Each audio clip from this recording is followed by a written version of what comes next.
On the night my daughter-in-law gave birth, she kicked me out of the room, calling me bad influence. But I kept the story she needed to hear. The hospital corridor felt colder than it should have.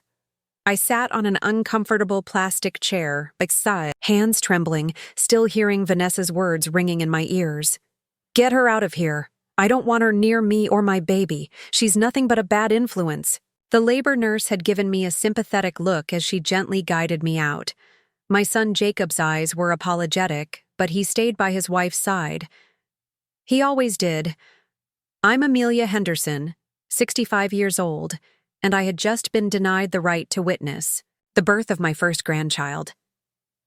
I pressed my handkerchief against my lips to muffle a sob. The fluorescent lights made everything look harsh and unforgiving, much like my relationship with Vanessa over the past 5 years. From the day Jacob brought her home, there was something in her eyes when she looked at me, something cold and mistrustful. At first, I tried everything to welcome her. I cooked her favorite meals after discreetly asking Jacob what she liked. I gave them space, never dropping by unannounced. I even kept quiet when they moved to a neighborhood 40 minutes away, making casual visits nearly impossible. Nothing worked. She'd smile in front of Jacob, then turn cold the moment he left the room. "Your cooking is a bit outdated, don't you think, Amelia?" she'd say, pushing away a plate I'd spent hours preparing. Or, "Jacob and I are thinking of redoing our guest room. We don't really need one since no one stays over." This, after I'd mentioned possibly visiting for a weekend. I tried to tell myself it wasn't personal. Some women just have difficult relationships with their mothers-in-law. But deep down, I knew it was more than that.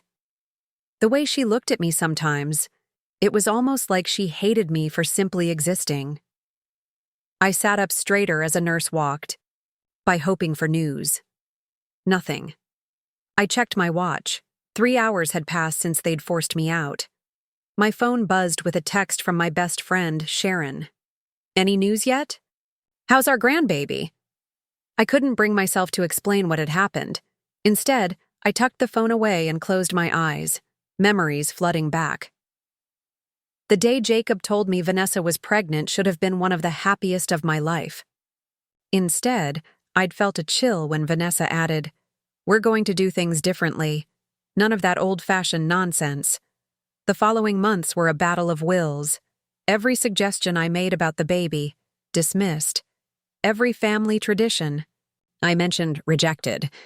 When I offered my mother's antique crib, "We don't want any secondhand items, especially not something that probably doesn't meet modern safety standards." Each rejection pushed the truth deeper inside me. The secret I'd carried for years now felt like a stone in my chest, a truth about Vanessa that even she didn't know. I met Clara Thompson 17 years ago at a community center where I volunteered.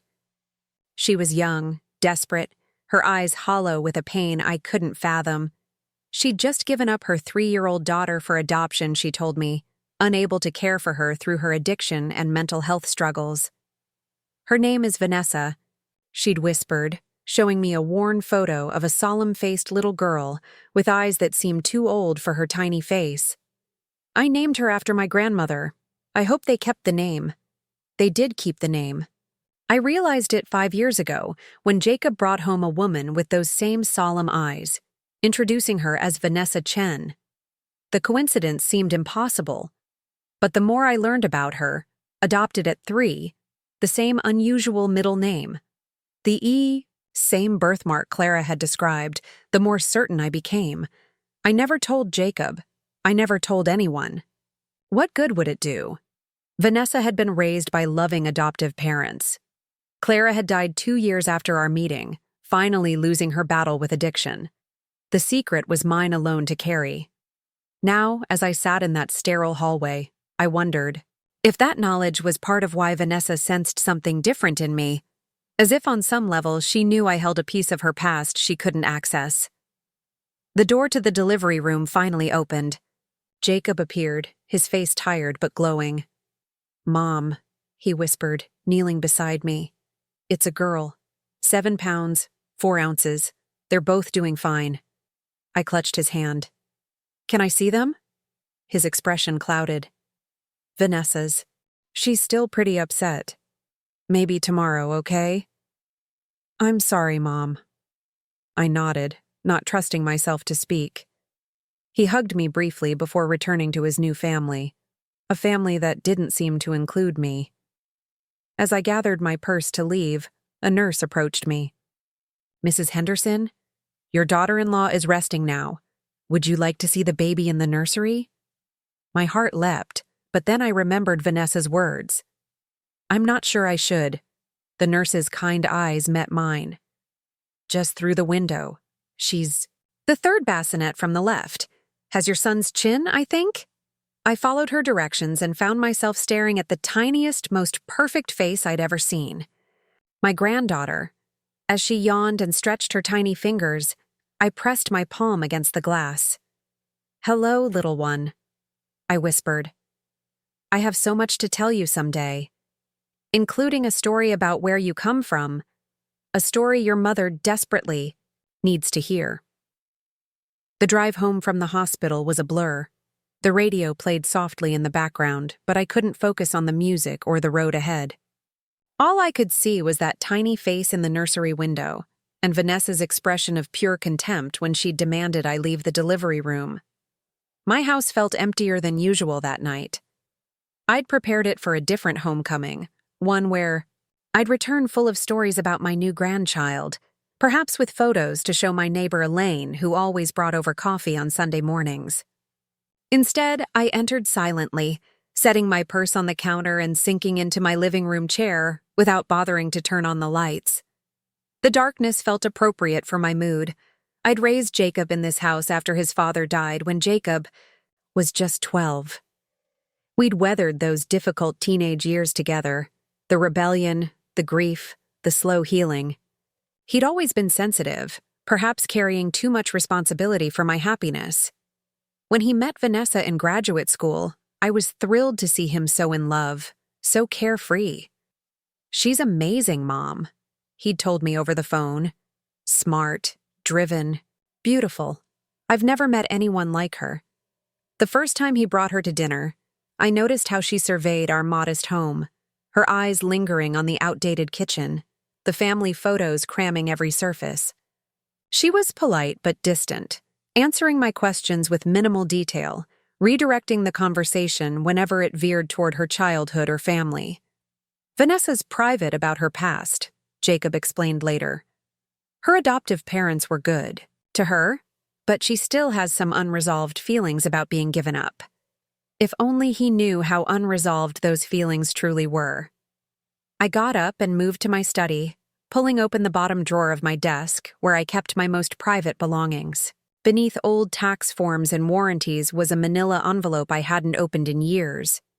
Inside was a letter written on pale blue stationery and a photograph of a young woman with haunted eyes holding a toddler with a solemn expression. Clara Thompson had written me this letter a few months before she died, after she learned her cancer was terminal. If you ever meet her, Clara had written in shaky handwriting, please tell Vanessa I never stopped loving her. Tell her I was sick in ways she couldn't understand. Tell her giving her up was the only unselfish thing I ever did. I traced my finger over the words, remembering Clara's desperation, her regret. She'd been barely 30 when she died, her body ravaged by both disease and the years of substance abuse that preceded it. The coincidence still astounded me, that of all the women in the world, my son would fall in love with the daughter of a woman I'd briefly known. When I first recognized Vanessa from the photograph, I'd been tempted to tell her everything immediately. But Jacob had been so clear about her sensitivity regarding her adoption, her resistance to discussing it. Her parents told her that her birth mother was unable to care for her, he'd explained. Vanessa doesn't want to know more than that. She says it's too painful. So I kept silent, watching as Vanessa built walls around herself, especially with me. Did she sense somehow that I knew something about her past? Was that why she kept me at arm's length? Why she seemed to resent every suggestion I made, every family tradition I mentioned? My phone rang, startling me from my thoughts. Jacob's name flashed on the screen, Mom? His voice sounded tired but happy. Just wanted to check that you got home okay. I'm fine, sweetheart. How are Vanessa and the baby? Good. Vanessa's exhausted, of course. The baby... He paused, and I could hear the smile in his voice. We're calling her Lily. Lily Marie Henderson. Marie. My middle name. I felt tears spring to my eyes. That's beautiful, Jacob. It was Vanessa's idea, actually. The Marie part. I gripped the phone tighter, confused by this unexpected gesture from a woman who had just hours earlier banned me from the delivery room. Mom, about earlier. Jacob's voice dropped lower. Vanessa was just stressed and in pain. She didn't mean... It's... Okay, I interrupted, not wanting to hear the excuses we both knew weren't true. Birth is intense. I understand. After we hung up, I sat looking at Clara's letter again. Vanessa naming her child partly after me seemed so at odds with her usual behavior. Was it possible that becoming a mother herself had opened something in her? Or was it just another gesture designed to please Jacob while keeping me at a distance? Carefully returned the letter and photograph to the envelope, then the envelope to its hiding place. The secret felt heavier than ever. That night I dreamed of 3 generations of women: Clara, young and broken; Vanessa, fierce and wounded; and little Lily, brand new and full of possibility. In the dream, I was trying to form a bridge between them, but the pieces wouldn't connect. I woke before dawn, the weight of silence pressing on my chest. For 5 years, I'd honored Vanessa's unspoken wish not to discuss her adoption. I'd kept Clara's story locked away, telling myself it wasn't my place to reveal it. But now, there was Lily. My granddaughter would grow up with the same questions, the same missing pieces in her history. And Vanessa, I'd seen the fear in her eyes during her pregnancy, heard the edge in her voice when she talked about motherhood. I don't have any maternal instincts, she'd told Jacob once, not knowing I could overhear. What if I'm terrible at this? I knew those fears came from somewhere, deep and unacknowledged. They came from abandonment, from wondering why her own mother couldn't or wouldn't keep her. They came from a story Vanessa had never heard, a story that might help her understand herself as she embarked on motherhood. As the first light of morning crept through my windows, I made a decision. I would try once more to connect with Vanessa. I would be patient, gentle, and persistent, and when the time was right, if the time was ever right, I would tell her about Clara. I would tell her the story she needed to hear. 3 weeks after Lily's birth, I was still waiting for an invitation to meet my granddaughter. I'd sent flowers, a handmade blanket, even meals delivered to their doorstep. Jacob called regularly with updates and photos, but each time I asked about visiting, there was always some excuse. Vanessa's still recovering. The baby's schedule is unpredictable. Maybe next week would be better. I was arranging fresh flowers in my kitchen when the doorbell rang. I wasn't expecting anyone, and for a wild moment, I hoped it might be Jacob with the baby. Instead, I opened the door to find my son alone, his face drawn with exhaustion, dark circles shadowing his eyes. Jacob! I pulled him into a hug, feeling how thin he'd become. Is everything okay? He stepped inside, running a hand through his uncombed hair. Mom, I didn't know where else to go. I guided him to the couch and sat beside him, my heart hammering with worry. What's happening? Is it Lily? Vanessa? Both. Neither. He pressed the heels of his hands against his eyes. I don't know what to do anymore. I waited, giving him space to find his words. When he finally looked up, his eyes were red-rimmed. Vanessa isn't. She isn't bonding with Lily. She barely holds her. She goes through the motions, feeding, changing, but it's like she's completely detached. When Lily cries, Vanessa just stares at her like she doesn't know what to do. My chest tightened. That can be normal, sweetheart. New mothers sometimes... It's more than that, he interrupted. She's not sleeping. When she does, she has nightmares. Yesterday, I found her sitting on the bathroom floor crying, saying she was a horrible mother, that she was going to ruin Lily's life. I reached for his hand. Has she spoken to her doctor? This sounds like postpartum depression. I suggested that. She refuses to call the doctor. Says she's not crazy. He made air quotes around the word. Says medication is just a crutch. I bit my lip, thinking of Clara and her struggles with mental health. Had there been a genetic component that Vanessa inherited? Or was this reaction rooted in the trauma of her own abandonment? There's more, Jacob continued, his voice dropping. Last night she said something that scared me. She said maybe Lily would be better off without her, that she wasn't meant to be a mother. A chill ran through me. Jacob, those are serious warning signs. She needs help. I know. He stood up abruptly, pacing the small living room. But she won't listen to me. She barely talks to me anymore. And I'm exhausted, Mom. I've been doing everything. The night feedings, the housework, trying to work from home while Vanessa just exists in this fog. I watched my son, the weight of his new responsibilities crushing him. Where is Lily now? With Mrs. Chen, Vanessa's mom. She comes over most afternoons so I can get some work done. She's worried too, but Vanessa won't talk to her either. I took a deep breath. Would Vanessa accept help from me? Jacob stopped pacing and looked at me skeptically. You know how she feels about you. I do. But sometimes it's easier to accept help from someone you don't have to pretend with. I stood up and placed my hands on his shoulders. Let me try. The worst she can do is shut the door in my face. He hesitated, then nodded slowly. She might, but I'm desperate enough to risk it.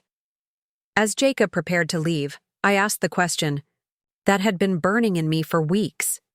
Why Marie? He looked confused. What? Lily's middle name. Vanessa chose my middle name for her. Why would she do that if she dislikes me so much? A shadow crossed his face. She said it was because despite everything, you've always been there. Stable, present. She said that was rare in her experience. I watched him drive away, those words echoing in my mind. Stable, present, rare in her experience. Like pieces of a puzzle slowly coming together, I began to understand what Vanessa might really be struggling with. Later that afternoon, I sat in my garden, Clara's letter in my hands once again. There was a passage I'd read dozens of times. The hardest part of giving up Vanessa wasn't the moment they took her away. It was knowing that someday she might become a mother herself and have no one to guide her through it.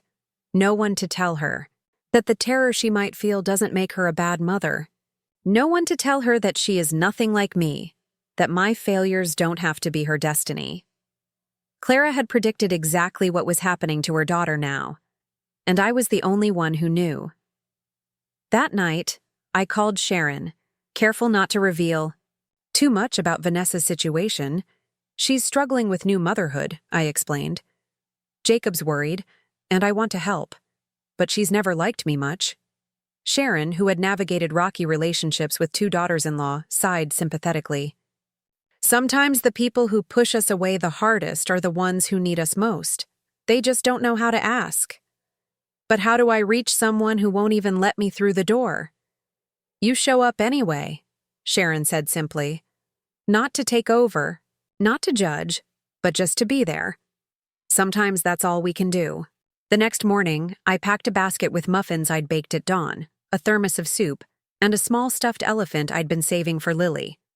I added a package of the herbal tea Jacob had mentioned Vanessa liked. Then, before I could lose my courage, I drove to their house. Standing on their porch, I heard Lily crying inside, the high, desperate wail of a baby who had been crying for some time. I knocked, then knocked again louder. No answer, though the crying continued. Worry crawled up my spine as I tried the door handle. It was unlocked. Vanessa? I called, stepping into the entryway. Jacob, It's Amelia. The house was in disarray. Dishes piled in the sink, laundry baskets overflowing, the musty smell of a home whose windows hadn't been opened in days. The crying led me to the nursery, where I found Lily red-faced and frantic in her crib. But it was the sight of Vanessa that stopped me cold. She sat on the floor against the wall, knees pulled to her chest, staring blankly at nothing while her daughter cried. She didn't seem to register my presence at all. "Vanessa," I said gently, kneeling beside her. "I'm going to pick up Lily." "Okay?" No response, not even a blink. I lifted my granddaughter for the first time, cradling her against my shoulder, murmuring softly until her cries subsided to hiccuping whimpers. Only then did I turn my attention back to Vanessa. "Where's Jacob?" I asked, keeping my voice calm. "Meeting," she whispered, her first acknowledgement that I was there. "Couldn't cancel again." I nodded, bouncing Lily gently. "When was the last time you slept, Vanessa?" She shrugged, her eyes still vacant. "What does it matter? I'm failing at this, just like I fail at everything that matters." In that moment, looking at her hollow eyes, so much like Clara's had been, I knew that the story I'd been keeping couldn't stay hidden much longer. But first, Vanessa needed immediate help. I shifted Lily to my other shoulder and pulled out my phone to call Jacob. As I waited for him to answer, I made a silent promise to both Vanessa and the baby in my arms. I would not let history repeat itself. Not this time.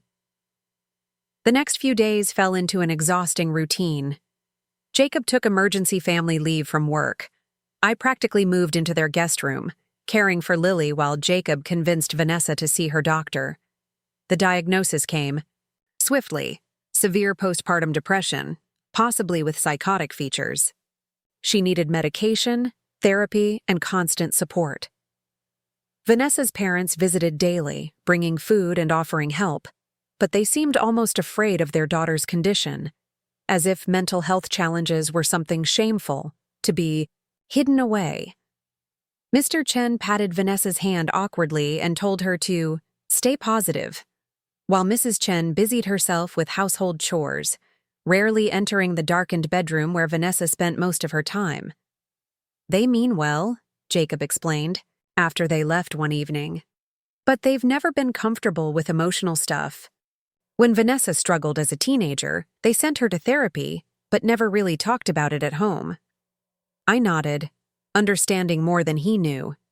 The Chens had adopted Vanessa when she was 3, old enough to carry the trauma of her early years with Clara, even if she had no conscious memory of it. They had given her stability and opportunity, but perhaps not the emotional tools to process her feelings of abandonment. By the end of the first week, Vanessa's medication had begun to help. She emerged from the bedroom more often, sometimes sitting in the living room while I cared for Lily.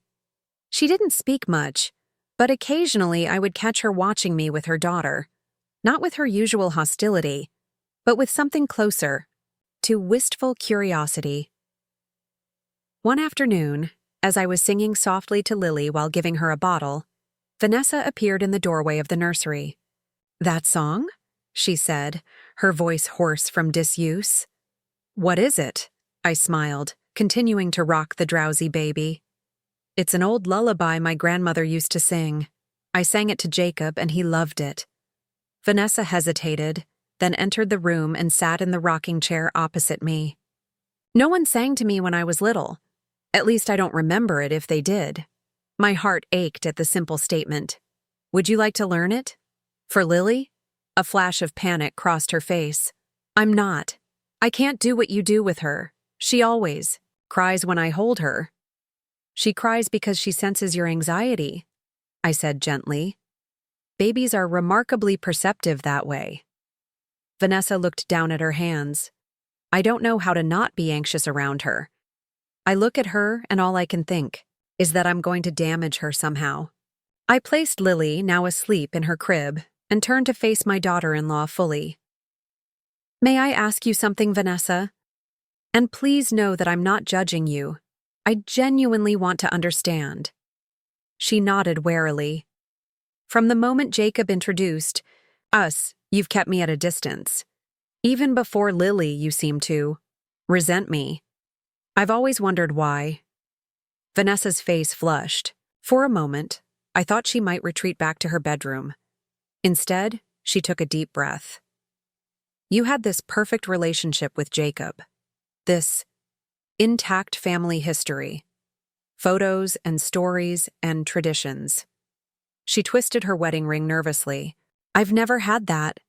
I don't know how to create it for Lily. My relationship with Jacob is far from perfect, I said quietly.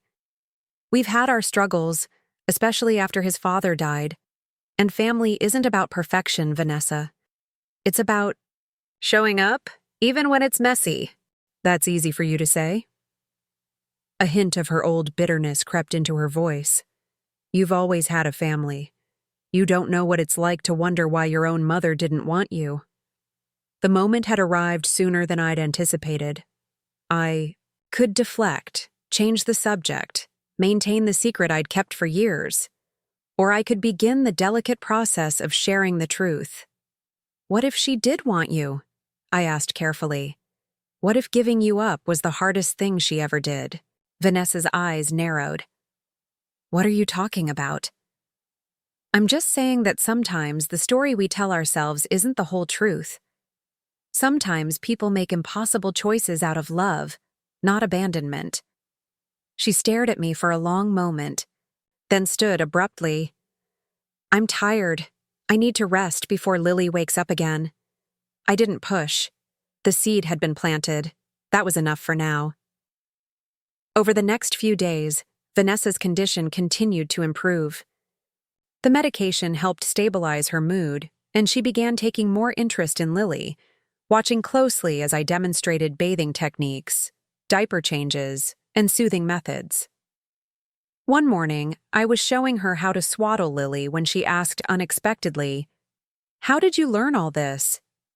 Was your mother like you? Patient? Good with babies? I smiled, remembering my own mother's practical approach to motherhood. She was different, more structured, less intuitive, but she loved fiercely and wasn't afraid to ask for help when she needed it. My mother, Mrs. Chen, is a good person, Vanessa said slowly. She gave me everything, except answers. Whenever I asked about my birth mother, she would just say, "She couldn't care for you properly." Like that explained everything. I continued wrapping Lily, giving Vanessa space to continue. When I got pregnant, I started having these dreams about her, my birth mother. In the dreams, she's always leaving me somewhere. A store, a park, a strange house. I'm calling after her, but she never looks back. Vanessa's voice cracked. The dreams got worse after Lily was born. Sometimes in the dream, I'm the one walking away, and Lily is the one calling after me. Dreams can be our mind's way of processing fears, I said carefully. You're afraid of repeating a pattern you don't even fully understand. Vanessa nodded, tears filling her eyes. What if it's genetic? What if whatever made her leave me is inside me too? I finished the swaddle and handed Lily to Vanessa, who accepted her with nervous hands. The fact that you're asking these questions, that you're fighting so hard to be present for Lily, that already makes you different. Lily squirmed in her swaddle, her tiny face scrunching with displeasure. Vanessa looked panicked. She hates it. She hates when I hold her. She's just adjusting to the swaddle, I assured her. Try rocking her gently, and maybe sing to her. That lullaby I taught you. Vanessa began to rock awkwardly, her voice barely, a whisper as she attempted the lullaby. To both our surprise, Lily's fussing subsided. She blinked up at her mother with those unfocused newborn eyes, and for perhaps the first time, they truly looked at each other. She knows you're her mother, I said softly. That connection is there, Vanessa. It just needs nurturing. A tear slipped down Vanessa's cheek. I want to be good at this. I want to be what she needs. You will be, I promised. Day by day, you're already becoming it. Later that evening, as I prepared dinner while Jacob gave Lily a bath, Vanessa approached me in the kitchen. She leaned against the counter, watching me chop vegetables with an intensity that made me pause. "Earlier," she said finally, "when we were talking about my birth mother, you said something strange about her wanting me, about giving me up being a hard choice."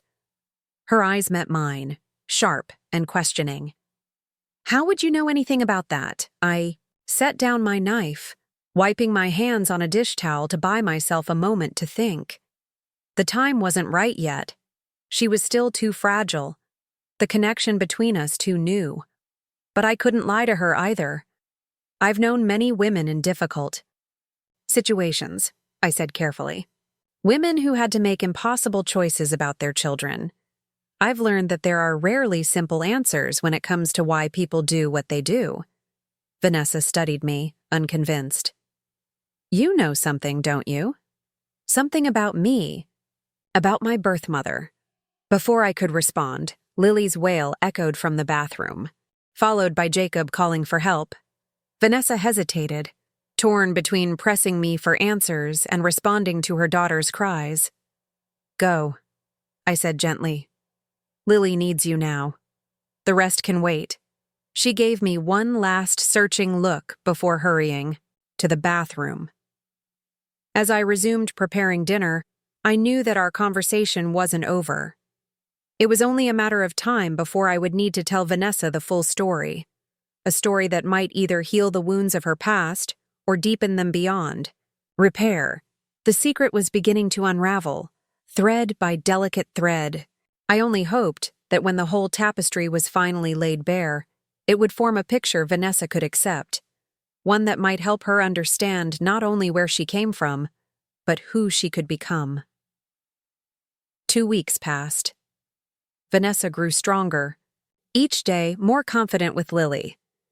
The medication helped stabilize her moods, and the moments of bonding between mother and daughter became more frequent. I began spending fewer nights at their house, though I still visited daily. One rainy afternoon, I arrived to find Jacob putting on his coat. "Emergency at work," he explained, kissing my cheek. "Server crash. Vanessa's napping with Lily, but they should be up soon." After he left, I moved quietly through the house, tidying the living room. I was folding a blanket when I heard Vanessa's voice behind me. "How long have you known?" I turned. She stood in the hallway, arms crossed, her expression unreadable. No Lily in sight, still asleep, I assumed. "Known what?" I asked, though my racing heart betrayed I understood exactly what she meant. "About my birth mother." Vanessa stepped closer. "I found something while looking for my insurance card in Jacob's desk. A letter from you to him, dated 3 years ago." My breath caught. The letter where I'd almost told Jacob about Clara, then decided against it, reasoning it wasn't my story to tell. I'd written it during a period of intense guilt about keeping such a secret, then never sent it. Jacob must have found it among my papers when he helped me organize my home office last year. "You wrote that you knew her," Vanessa continued, her voice tight. "That you met her when I was already gone. That she showed you my picture." She uncrossed her arms, revealing her trembling hands. "Why would you keep that from me? All these years?" I gestured to the couch. "Please, sit down, Vanessa. This isn't a simple story." She hesitated, then sat, perched on the edge as if ready to flee. I took the chair opposite her, gathering my thoughts. "I met Clara Thompson 17 years ago at a community center in Oakland. I was volunteering there, running a support group for women in recovery." I paused, watching Vanessa's face carefully. Clara was trying to get clean after years of addiction. She'd recently been diagnosed with cancer. Vanessa's expression didn't change, but her fingers dug into the couch cushion. "Go on." She joined my group because she was filled with regret, not just about her addiction, but about giving up her daughter years earlier. I leaned forward slightly. "Your name was the first thing she told me about you. She was proud that your adoptive parents had kept it, the name she'd given you to honor her grandmother. Vanessa, she whispered. I nodded. She showed me your picture. You were about 3 in the photo, solemn-faced with those distinctive eyes. Why did she give me up? The question was barely audible. I took a deep breath. Clara struggled with bipolar disorder, diagnosed in her teens. When she became pregnant at 20, she was living on the streets, in the grips of addiction. Your biological father wasn't in the picture. Vanessa closed her eyes briefly. So she abandoned me because she was an addict. No, I said firmly. She kept you for 3 years, Vanessa. She tried desperately to create stability for you. But her mental health deteriorated after your birth. Severe postpartum depression that went untreated, compounded by her bipolar disorder. Vanessa's eyes snapped open. Postpartum depression? Yes. She described feelings very similar to what you've been experiencing. Detachment, fear of harming you, overwhelming anxiety. I paused, choosing my next words carefully. When she realized she couldn't provide the safe home you deserved, she arranged your adoption through a church program. It was a voluntary surrender, not abandonment. Vanessa was silent for a long moment. You've known this since before Jacob and I were married. All those times I talked about feeling disconnected from my past, about not knowing where I came from. You said nothing. I wanted to tell you, I said quietly. But it wasn't my place to disrupt the life you'd built. Your parents, the Chens, they raised you, loved you. I wasn't sure what good would come from revealing a painful truth. That wasn't your decision to make. Anger flashed in her eyes. You had no right to keep this from me. You're right, I acknowledged. I made a choice I thought was protecting you, but I see now it wasn't my choice to make. She stood abruptly.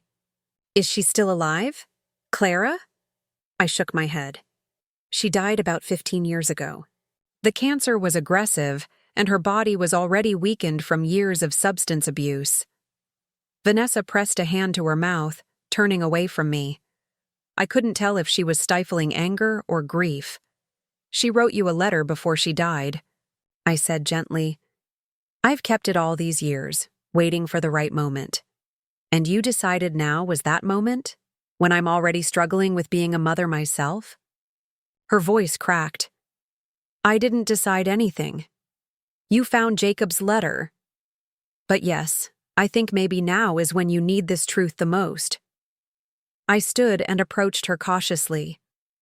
Clara feared you would inherit her mental health struggles.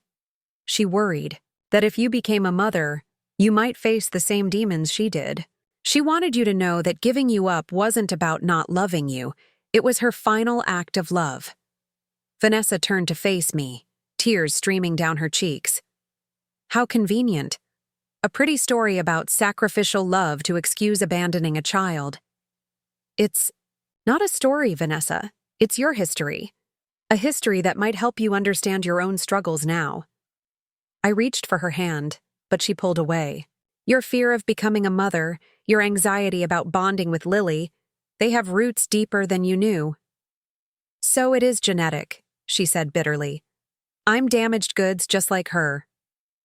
No, I said firmly. You have genetic predispositions, perhaps, but you also have knowledge and support that Clara never had. You're getting treatment. You have a partner who loves you, and you have people who understand what you're going through. The sound of Lily's cries came through the baby monitor on the coffee table. Vanessa wiped her tears roughly with the back of her hand. I need to go to my daughter. She straightened her shoulders, looking at me with a mixture of anger and confusion. I don't know what to do with this information, Amelia, but right now I can't deal with it and be what Lily needs.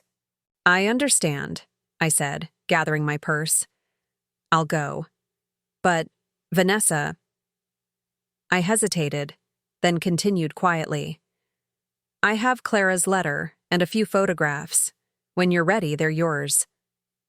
She didn't respond, already moving toward the nursery, where Lily's cries were growing more insistent. I let myself out. the weight of the revealed secret both lighter and heavier than when I had carried it alone. For 3 weeks after our confrontation, I didn't hear from Vanessa. Jacob called occasionally, reporting that she was processing, but wouldn't discuss the revelation with him. He was confused, hurt that I had kept such a secret, but trying to understand. "She's different," he told me during one call. "Quieter, but more present with Lily somehow. It's like she's working through something deep inside." I gave them space, missing my granddaughter and son fiercely but respecting the boundaries Vanessa needed. I mailed Clara's letter and photographs to their house with a simple note. "When you're ready. No pressure. Love, Amelia." Spring arrived, painting my garden with the first tentative blooms. I was kneeling among the daffodils one Saturday morning when I heard a car pull into my driveway. I looked up to see Jacob's sedan, and my heart jumped to my throat. Vanessa emerged from the passenger side, Lily bundled against the spring chill in her arms. Jacob hung back, retrieving the diaper bag, giving his wife space to approach me alone. Stood, brushing soil from my gardening pants, unsure what to expect. Vanessa's face was composed, serious, but without the anger I'd last seen. "Hello, Amelia," she said formally. "I hope it's okay that we came unannounced." "Of course," I replied, my eyes drawn to Lily, who had grown so much in the weeks since I'd seen her. "Would you like to come inside? It's still a bit cool out here." She nodded, and we walked to the house in silence, Jacob trailing behind us. Once inside, Vanessa settled on the couch, adjusting Lily in her arms. "I read Clara's letter," she said without preamble. "I've read it many times, actually." I sat across from her, giving her space. "I'm glad you did. She writes like me," Vanessa said softly. "The way she structures sentences, her vocabulary, it's eerily similar to my own writing." I smiled. Clara was very articulate. She loved poetry. So do I. Vanessa looked down at Lily, who was awake but content, studying her mother's face with alert eyes. The Chens always found it strange how much I loved literature. They're both so practical, so science-minded. Jacob sat beside Vanessa, his hand resting lightly on her shoulder. She leaned into his touch almost unconsciously, a small gesture that spoke volumes about their connection. "I've been angry," Vanessa continued, "at Clara, at the Chens for not telling me more, at you for keeping the secret. But mostly I've been angry at myself." "Why at yourself?" I asked gently.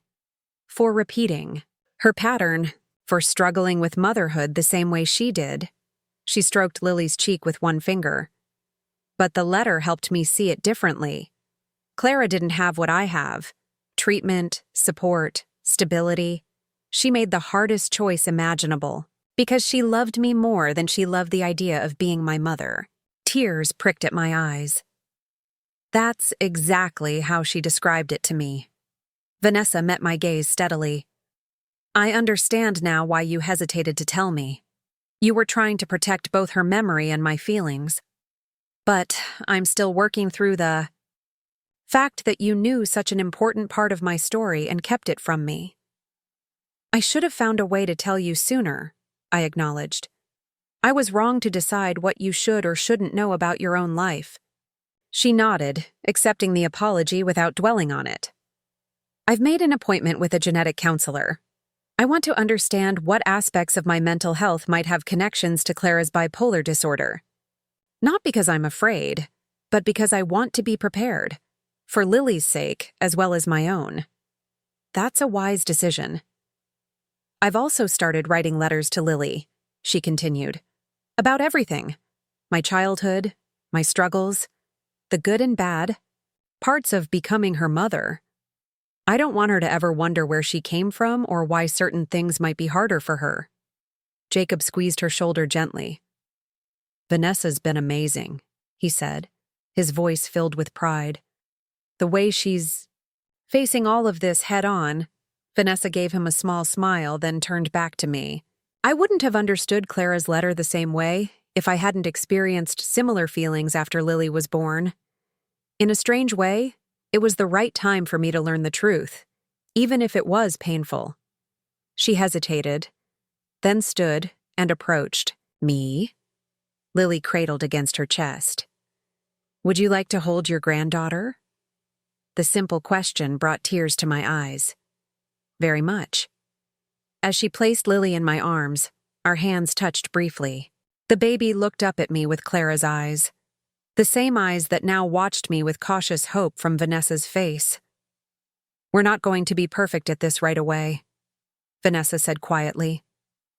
I still have moments when I'm overwhelmed, when I'm not sure I can be what Lily needs, and I'm still processing everything about Clara, about my past. Perfection isn't what families are about, I replied, echoing words I'd said to her weeks earlier. It's about showing up, even when it's messy. That's why we're here, she said, sitting beside me so that Lily was cradled between us. I want Lily to know her grandmother, to have what I didn't have growing up. A sense of where she comes from, a connection to her history. Jacob joined us, completing our small circle. We thought maybe Sunday dinners could become a tradition, he suggested. If that's okay with you, Mom. I'd like that very much, I managed through the lump in my throat. Later, as they prepared to leave, Vanessa hung back while Jacob strapped Lily into her car seat. She turned to me on the porch, her expression serious. I was wrong about you being a bad influence, she said quietly. I think I was afraid of your stability, your certainty as a mother. It highlighted everything I feared. I would lack. She paused, gathering her thoughts. But now I see that you're exactly the influence Lily needs in her life. And maybe the one I needed too. She hesitated, then stepped forward and embraced me briefly. It wasn't a warm, lingering hug. We weren't there yet, but it was a beginning. Thank you, she whispered, for keeping Clara's story when no one else did, for giving me back a piece of myself I didn't know was missing. After they drove away, I stood on my porch, watching the empty street. The story I had carried for so long was no longer mine alone to hold. In sharing it, something new had begun. A fragile, budding relationship that might one day grow as strong as the bloodline connecting us all. 3 generations of women, linked by more than DNA, linked by shared struggles, by love that persisted. Despite impossible choices, by the courage to face painful truths and begin again. I thought of Clara, wondering if somehow she knew that her daughter had found her way, not just to motherhood, but to understanding. The story she had entrusted, to me, had finally reached the one person who needed it most. The circle was complete.